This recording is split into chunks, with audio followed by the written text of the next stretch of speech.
Hey guys and girls, how are you doing? Today I'm doing my first live com, so please forgive me if this is a bit rubbish. But anyway, I'm talking today about EGL 10, what happened, what I thought, and how we prepared. Essentially, I went with a pick-up team on the day, but it was my first LAN, so I'm pretty happy with how it went and how I played. But I'll just go and give to you guys what exactly happens, what to expect, and just moving forward. So on this gameplay, this is one from an EGL midweek cup that we win. I think I drop a 40 bomb or almost drop a 40 bomb.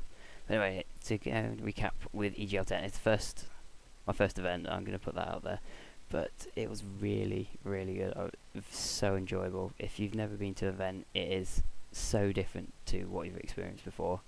So I think with the kind of the best bit, what happens is on Saturday you play your championship matches.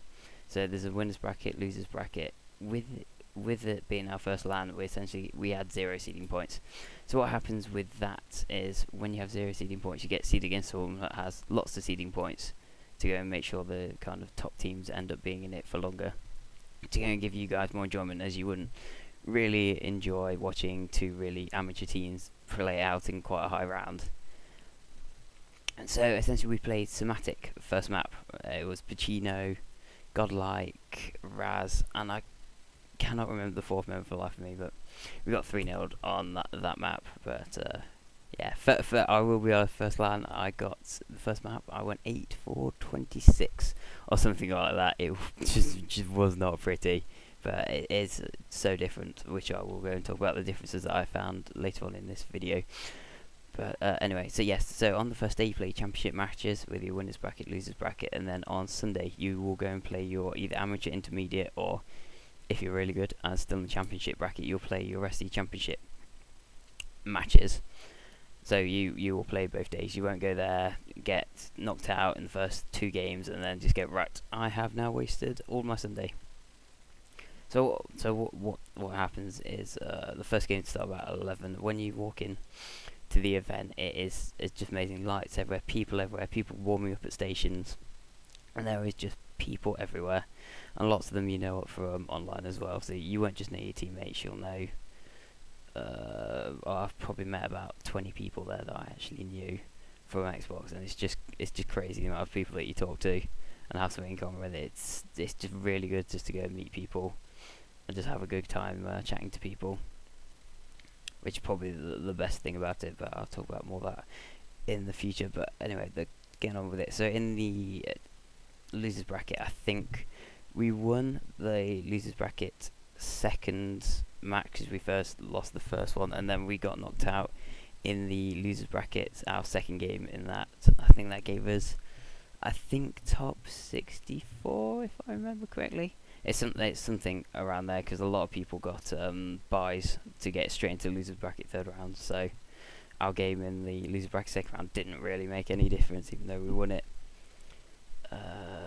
Yes. Anyway, to go and get on with it, I've got to say the best game. So after you've played it, you then go and just go and spectate. After you got games, so one of the best moments is you just go around any team, any station, and just watch them. So I remember I've watched Prophecy for a few games, Expectation, some of my friends' team. I'll give a shout out to BYD.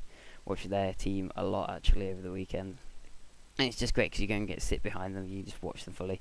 It's like being on stream, but you get the live you get the atmosphere, and you get the trash talking with each other.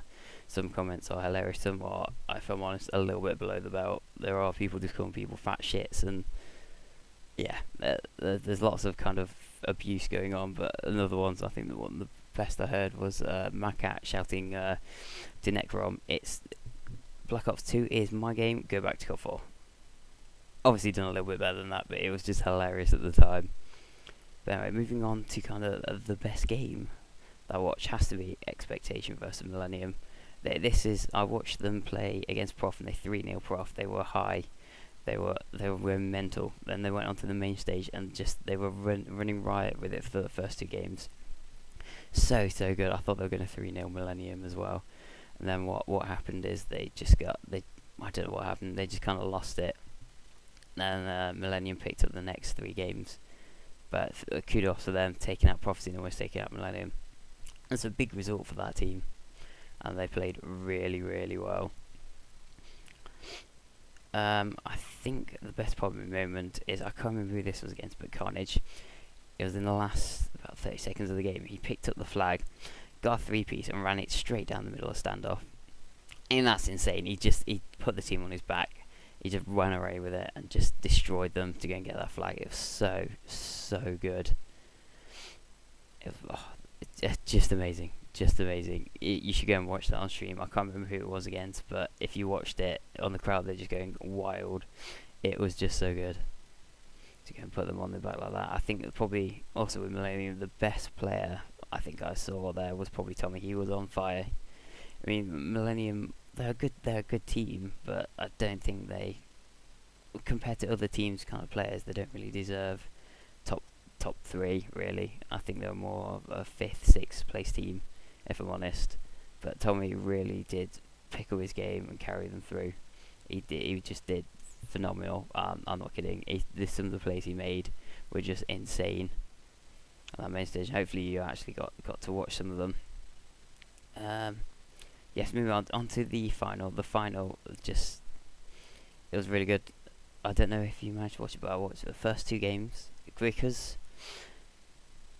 oh god, I forgot I was in the final. It was Infused versus Millennium. Because Millennium lost the first game against them, it was essentially a 2 best of 5s.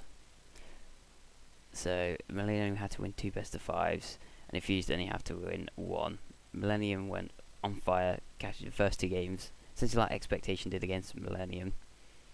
And then Infused just pulled it back and won the next 3, and I've never seen a team get destroyed that much on S&D. It was just round after round after round. They just 6-0'd them for the championship. But what would have happened if they lost that kind of series?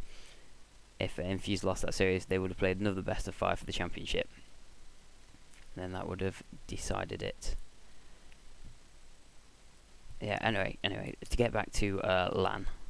LAN is quite different to what's online and what you expect. I mean, you'll probably hear lots of people going, the MA is awesome, the Scorpion shit on LAN, the A94 shit on LAN, you're just con warriors. That is not actually the case. That I found the MA was actually quite inconsistent. There was lots of times where you'd one-bomb people, lots of times where you'd put 2 or 3 bursts in, and they'll just turn around and just one-bomb you. I mean, I didn't actually think that I missed all my shots. So that you would literally put 2 or 3 bursts in, and then they would one-bomb you. It's just crazy, absolutely crazy. And I actually found the Scorpion was actually really good on LAN as well as the AN. I'm an anchor by nature, as you can probably tell from this gameplay. I say that I use like the M8 a lot, but actually the AN was really good for anchoring, especially on the kind of closer range maps. Yeah, I've got to say the best thing about LAN for the people who haven't been before, you don't really know what to expect, is meeting people that you know online. I've met someone, I think I knew them about 3-4 years ago. He just saw my gamer tag while he was passing. He was like, "Are you Half the Hunter?" And I'm like, "Yeah." I was like, "Oh man, I'm that. I knew you like 5 years ago." I was like, "Oh my." Yeah, it's just insane the amount of people that you meet online. And it's so weird meeting some people. You just do not expect them to be like that in real life, but it is just awesome. Absolutely awesome meeting people. I remember that, I think on the Sunday night after the championship, I stayed up talking to people till about 2, 3 in the morning after it had finished. It was just insane. It's just, you have so much in common with people. It is the best event to go to, if I'm honest. And with the added benefit of you can go and sit behind any station watching any game, it just adds a whole new level to kind of cards, and you can just see anyone, watch anything. It's just such an open atmosphere. When you first walk in, there'll be massive amount of stations everywhere that you'll get called to play on, and there will also be a main stage as well. We were unlucky as we were actually meant to be on the kind of side stage, not main stage, but the side stage, to have our game streamed, but unfortunately the other team had already set up, and we were forced to play on that station, which a little bit unfortunate. I wish I could. I think another one of the highlights for me is because I went with a pickup team, we weren't expecting to do too well, if I'm honest, but we actually won all our Sundays. We planned it We won all our S&Ds, and I think we would have done so much better if we actually just practiced more on hardpoint and capture flag, because our S&D strats were strong, like really strong. The only S&D game we lost was to Somatic, which were expected to come top 12. Anyway guys, it's really good. I would advise you to go to LAN at any time you can, so good luck guys, and hopefully see you there soon.